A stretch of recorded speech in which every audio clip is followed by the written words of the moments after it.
আসসালামু আলাইকুম। সকলকে স্বাগতম জানাচ্ছি বাংলাদেশের সর্বপ্রথম পূর্ণাঙ্গ ডিজিটাল বই ইজি কেমিস্ট্রির পক্ষ থেকে। আশা করছি তোমরা সবাই ভালো আছো এবং সুস্থ আছো। তো আমাদের এই ইজি সিরিজের বইগুলো কিন্তু একদম পূর্ণাঙ্গ একটি প্যাকেজ আকারে তোমাদের সামনে উপস্থাপন করা হচ্ছে। এই বইগুলো কিনলে তোমরা প্রত্যেকটা বিষয়ের বেসিক সহ যাবতীয় যা কিছু দরকার সকল কিছুতেই তোমরা একদম পূর্ণাঙ্গ দিক নির্দেশনা পেয়ে যাবে। এর সাথে সাথে আমাদের এই বইগুলো কিন্তু কিউআর কোড ভিত্তিক বই, যেগুলো স্ক্যান করলেই একজন শিক্ষার্থীর যেই অংশে সমস্যা হবে শিক্ষক এসে তাকে ওই অংশটা খুব সুন্দরভাবে বুঝিয়ে দেবে। তাই ঘরে বসে একজন কেমিস্ট্রি শিক্ষক পেতে চাইলে তোমাদেরকে কিনতে হবে ইজি সিরিজের বইগুলো।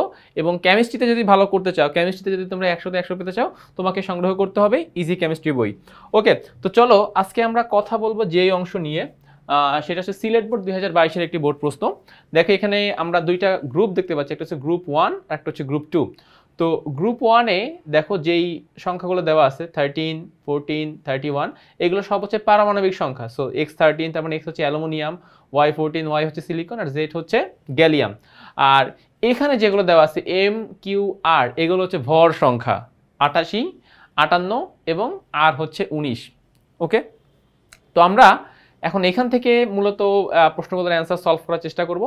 তো প্রথম প্রশ্ন আমাদের কাছে যে কণার গতিতত্ত্ব কাকে বলে। তো দেখো আমরা কণার গতিতত্ত্ব সংজ্ঞাটা খুব সুন্দরভাবে দিতে পারি।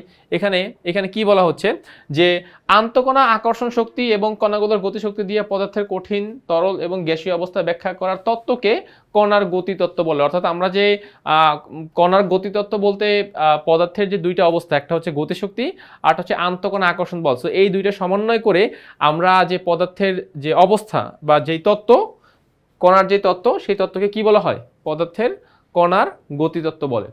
আচ্ছা, ব্রোঞ্জ একটি সংকর ধাতু ব্যাখ্যা করো। ব্রোঞ্জ একটি সংকর ধাতু। এখন দেখো সংকর ধাতু কাকে বলে? আমরা যখন একাধিক ধাতুকে একত্রিত করে নতুন একটা ধাতু তৈরি করি তখন সেই ধাতুকে বলা হয় সংকর ধাতু। এখন এখানে বলতেছে যে কপার এবং টিন, খেয়াল করো, কপার এবং টিন এই দুইটা ধাতুকে একত্রিত করে গলিয়ে নতুন করে একটা মিশ্রণ তৈরি করা হয়, নতুন করে একটা ধাতু তৈরি করা হয়, যেই ধাতুটি হচ্ছে ব্রোঞ্জ। এজন্য বলা হয় ব্রোঞ্জ সংকর ধাতু। কেননা সংকর ধাতু তারাই হয় যারা একের অধিক ধাতু সংমিশ্রণে তৈরি হয়, এদেরকে আমরা সংকর ধাতু বলতে পারি। তো এই জন্য বলা হচ্ছে যে কপার এবং টিনকে যেহেতু আমরা একত্রিত করে গলিয়ে ব্রোঞ্জ তৈরি করতেছি, দ্যাটস ওয়াই আমরা ব্রোঞ্জকে সংকর ধাতু বলতে পারবো।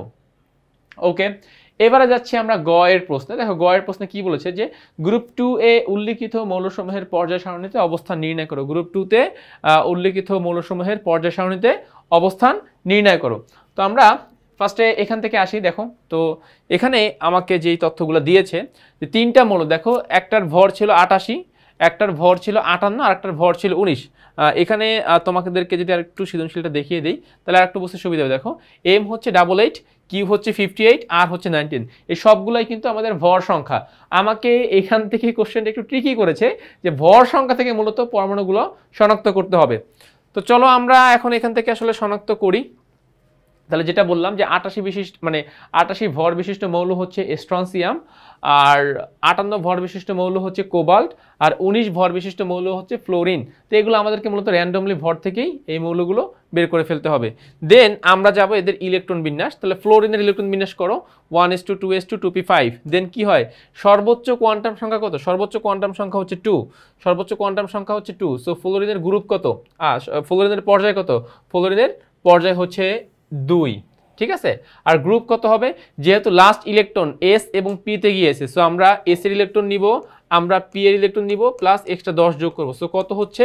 17। তোমরা জানো যে সর্বশেষ ইলেকট্রন এস এবং পি তে যদি যায় তাহলে আমরা এস এর ইলেকট্রনগুলোও কাউন্ট করি, পি এর ইলেকট্রনগুলোও কাউন্ট করি, এক্সট্রা 10 যোগ করি। তো মোট কত হয়ে যাচ্ছে? 17 হয়ে যাচ্ছে।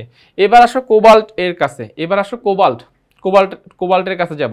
সো কোবাল্টের বেলা কি হচ্ছে দেখো 1s2 2s2 2p6 3s2 3p6 3d7 4s2।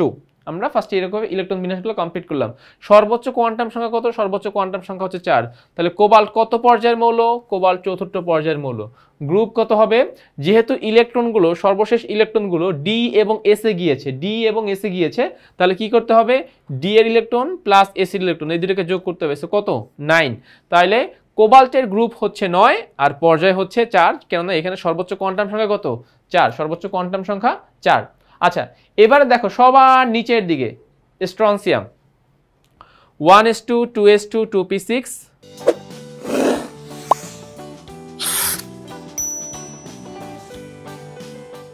দেন 3s2 3p6 3d10 4s2 4p6 5s2 আমরা স্ট্রনসিয়ামের ইলেকট্রন বিন্যাস কমপ্লিট করে ফেললাম।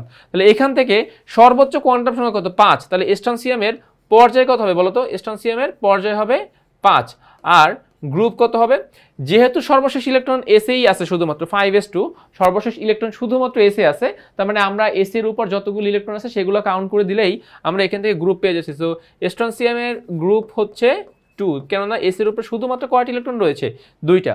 তো এই যে 3টা মৌল আমাদের গ্রুপ 1 এর মধ্যে যে 3টা পরমাণু ছিল এই 3টা পরমাণুর আমরা ইলেকট্রন বিন্যাসের মাধ্যমে অবস্থান নির্ণয় করলাম। ফ্লোরিন দ্বিতীয় পর্যায়ের গ্রুপ 17 এর মৌল, কোবাল্ট চতুর্থ পর্যায়ের গ্রুপ 9 এর মৌল আর স্ট্রনসিয়াম পঞ্চম পর্যায়ের গ্রুপ 2 এর মৌল। তাহলে বলা যায় যে আমাদের এই যে গ্রুপ 2তে যে মৌলগুলো ছিল এখানে এই মৌলগুলোর ইলেকট্রন বিন্যাস পর্যায় সারণীতে কি হবে সেটা আমরা নির্ণয় করতে পারলাম। যাচ্ছি সর্বশেষ প্রশ্নে, গ্রুপ 1 এর মৌলসমূহের পারমাণবিক আকারের ক্রম বিশ্লেষণ করো। Okay fine. তো আমরা এখন যাচ্ছি ঘ নাম্বার প্রশ্নে। দেখো ফার্স্টে তুমি ইলেকট্রন বিন্যাস করো। তো ইলেকট্রন বিন্যাস করলে আমরা এইখান থেকে যে জিনিসগুলো আমরা এখান থেকে দেখতে পাই সেই জিনিসগুলোই আমাকে হচ্ছে ফার্স্টে নির্ণয় করতে হবে। সবার পর্যায় 3, আচ্ছা অ্যালুমিনিয়াম এবং সিলিকনের পর্যায় 3, সবার না, অ্যালুমিনিয়ামের পর্যায় 3, সিলিকনের পর্যায় 3, বাট গ্যালিয়ামের পর্যায় হচ্ছে 4। তাহলে এখান থেকে আমরা এইটুকু মোটামুটি নিশ্চিত যে গ্যালিয়াম এর আকারটা কি হবে, বড় হবে। গ্যালিয়ামের আকারটা কি হবে, বড় হবে, কেননা তার পর্যায় বেশি, তার আকারটা বড় হবে। এবার আসো অ্যালুমিনিয়াম আর সিলিকন যেহেতু একই পর্যায়ে, তাহলে আমাকে কি দেখতে হবে, যেহেতু লাস্ট কক্ষপথে কয়টি ইলেকট্রন রয়েছে। অ্যালুমিনিয়ামের সর্বশেষ কক্ষপথে ইলেকট্রন আছে 3টা আর সিলিকনের সর্বশেষ কক্ষপথে ইলেকট্রন আছে 4টা। সো 3 আর 4, সিলিকনের সর্বশেষ কক্ষপথে যেহেতু ইলেকট্রন সংখ্যা বেশি, তার মানে এখানে আকর্ষণ বলটা বেশি তৈরি হবে, আর অ্যালুমিনিয়ামের আকর্ষণ বল কম তৈরি হবে। সো আকর্ষণ বল যার বেশি তার আকারটা কি হয়ে যায়, ছোট হয়ে যায়। তো দেখো আমরা যদি আকর্ষণ বলের ভিত্তিতে সাজাই, সিলিকন এবং অ্যালুমিনিয়াম উভয়ই তৃতীয় পর্যায়ের, বাট সিলিকনের ইলেকট্রন সংখ্যা বেশি থাকার কারণে সিলিকনের আকর্ষণ বলটা বেশি হবে, দেন অ্যালুমিনিয়ামের আকর্ষণ বলটা কম হবে, আর গ্যালিয়ামের আকর্ষণ বলটা আরো কম হবে, কেননা সে চতুর্থ পর্যায়ের মৌল। ওকে, এবারে এখন তুমি সাজাও আকর্ষণ বলের ভিত্তিতে যদি আমরা আকারটা নির্ণয় করতে চাই তাহলে উল্টা হয়ে যায়, কারণ এটা ব্যস্তানুপাতিক রিলেশন, যার আকার বড় তার আকর্ষণ বল কম, অথবা যার আকর্ষণ বল কম তার আকারটা বড়, তুমি যেভাবেই বলো না কেন একই জিনিস বুঝাচ্ছে। সো গ্যালিয়ামটা হবে সব থেকে বড়, দেন অ্যালুমিনিয়াম, দেন সিলিকন। তো আমরা যদি মৌলসমূহকে আকারের ভিত্তিতে সাজাই, সব থেকে বড় হচ্ছে গ্যালিয়াম, তারপরে হচ্ছে অ্যালুমিনিয়াম, তারপরে হচ্ছে সিলিকন। সো এইখানে জাস্ট এই কথাগুলোই ব্যাখ্যা করতে হবে যে সব থেকে আকার বড় হচ্ছে জেড, তারপরে হচ্ছে জেড এর পরে হচ্ছে ওয়াই, তারপরে জেড এর পরে হচ্ছে যে এক্স এর পরে ওয়াই। জাস্ট আমরা এইভাবে এগুলোকে আইডেন্টিফাই করতে পারবো। তো বলা যায় যে ক খ গ ঘ 4টা প্রশ্নের অ্যান্সারে আমরা কমপ্লিট করে ফেললাম। এইভাবে আমাদের ইজি সিরিজের যে ইজি কেমিস্ট্রি বই, এই ইজি কেমিস্ট্রি বইয়ের প্রত্যেকটা সৃজনশীল কিন্তু তোমাদের সামনে এইভাবেই মানে জাস্ট ভেঙে খুব সুন্দরভাবে উপস্থাপন করা হয়েছে। আমি আশা করব তোমরা এগুলো দেখবে, এগুলো দেখলে তোমরা কেমিস্ট্রিতে খুব সুন্দর মতো বুঝতে পারবে, তোমরা কেমিস্ট্রিতে আরও বেশি ভালো করতে পারবে। তো সেই আশা রেখেই আজকের পর্বটি এখানে শেষ করতেছি। সবাই ভালো থাকো, সুস্থ থাকো, আল্লাহ হাফেজ।